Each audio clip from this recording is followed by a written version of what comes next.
कर्म तो स्वयं ही अपना फल भी है पार्थ, परंतु यदि तुम समाज कल्याण के कार्य में स्वयं अपना हित मिला लोगे तो तुम्हारा वो कर्म अशुद्ध और अशुभ हो जाएगा। इसलिए हे पार्थ, निष्काम कर्म के मार्ग पर चलो, क्योंकि कर्म फल तो तुम्हारे वश में है ही नहीं। इसलिए केवल कर्म करो और कर्म फल की इच्छा न करो। किंतु निष्काम कर्म कैसे संभव है वासुदेव?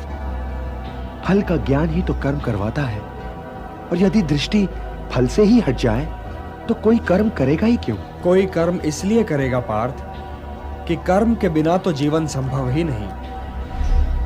कर्मण्येवाधिकारस्ते मा फलेषु कदाचन मा कर्म फल हेतुर्भूः मा ते संगोस्त्वा कर्मणि। कर्म फल तुम्हारे वश में नहीं है। यदि तुम ये सोचो पार्थ कि चाहे विजय हो चाहे पराजय, किंतु तुम तो केवल इसलिए युद्ध कर रहे हो कि युद्ध करना तुम्हारा कर्तव्य है, तो विजय के सुख या पराजय के दुख का प्रश्न ही नहीं उठता।